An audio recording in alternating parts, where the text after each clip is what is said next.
Silver, you ready to go? My dad yelled from downstairs. Give me just a second, I answered. I had recently picked up an interest in MMA and had been attempting to learn everything about it that I could before asking my dad to pay at least some of the cost for actual lessons. I knew that he'd say no if I asked him out of the blue, so I spent hours upon hours doing research and trying to get in shape so that I'd be prepared. My dad noticed this and seemed to approve of it. I sprinted down the stairs at the speed of light before saying, "Sorry, I almost forgot we were leaving." I fell down the MMA rabbit hole on YouTube again. My dad didn't acknowledge what I said, instead changing to the topic. Tim's getting antsy apparently. He sighed. He keeps texting me about the motorcycle. That guy is so strange. How did you even become friends with this guy again? I asked. He answered. I was friends with him in high school, remember? Yeah, it's just... why? He's so creepy, I replied. What do you mean? He leaned against the kitchen table. Well, for example... I searched through my memory for the best answer. Both times I've seen him, he warned me not to go into his shed. He gave me a weird evil laugh after saying it too. The first time, we weren't even at his house. We were here. Silver. My dad exhaled sharply. I've seen the inside of his shed.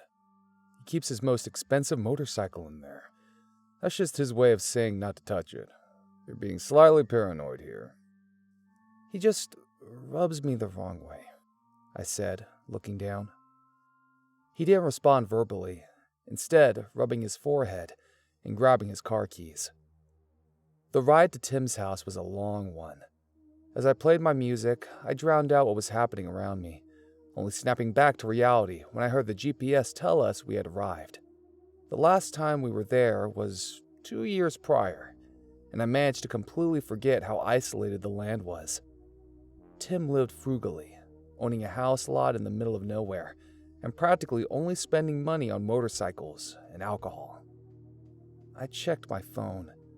I had very limited cell service, and there were 0 Wi-Fi networks available. Tim came out of the front door with a beer in his left hand. His long, gray, black beard only served to make him appear even more unsettling to me as I watched him slowly walk towards us, frequently sipping on his drink. As my dad and Tim talked and joked, I stared intently at the shed. I imagined the weird things that could be in there. Knowing Tim, he realistically just had his nicest motorcycle sitting in there surrounded by junk he hoarded over the years. Remember, Silver, he giggled. Don't go in the shed. His remarks split my focus in two. It was almost as if I had one eye trained on him and the other on the shed. Right, don't go in the shed. I forced myself to joke back. Got it. I shifted my gaze to the front of his house. That's when I first noticed it. I could have sworn that I witnessed the shed door shift slightly in the corner of my vision. I tried for the next several minutes to convince myself that I had simply made it up in my mind. I tried to convince myself that I was just being overly paranoid as a result of Tim's remarks about the shed. While I told myself that there was nothing wrong, nothing could shake the feeling of dread I was experiencing. Eventually, my dad and Tim decided they were going to go inside for a while to catch up with one another. Tim invited me inside, but said there was a basketball somewhere around his hoop by the shed that I could play with if I wanted to. The fact that he was willing to let me hang around the shed unattended put my mind at ease for the most part. But I was still incredibly curious, and despite it being sort of chilly outside, I really didn't want to sit around without internet on my phone while the two of them talked. I agreed to play basketball alone. The bounce of the ball cut through the near silence around me, like a supersonic jet cutting through the air. I accidentally hit the ball against my knee and watched it roll towards the shed. For whatever reason, I was instantly overcome with fear and panic as I realized I would have to go near that thing. I didn't know why, but the shed had quickly grown into a horrifying symbol to me. All my worst fears could have been hiding in there, or it could have been nothing.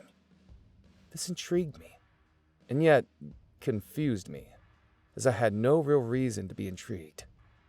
It was almost certainly just Tim's motorcycle that waited me if I decided to open it up and check.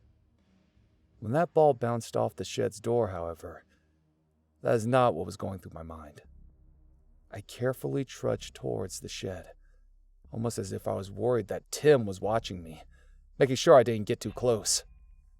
As I bent down to pick up the ball, my bones instantly turned frail and my legs quivered. I heard it. I knew that I heard it. It took no convincing for me to realize what I had just heard. I heard a child, a young boy, saying my name. "Silver," he whispered. I threw myself on the ground in sheer terror. I scrambled backward and then to my feet, only to hear it again. My heart began pounding out of my chest as I attempted to process what I was hearing. After taking everything in for what felt like hours, but was probably less than a minute, I finally decided I was going to check the inside of the shed. My mind raced with what I thought this was. I heard the clanking of chains as I reached to open the door. Could Tim really have a child chained up in his shed? What horrible things has he done to this kid? My dad said that he had seen the inside. Did he just hide the boy during my dad's visit? If so, why didn't he hide him now? Did he really say Silver? I pulled the door open slowly, afraid to take my first peek inside. As I twisted my neck to see around the door, I noticed that there were no windows. It was completely pitch black on the inside. I opened the door further. I could see a form.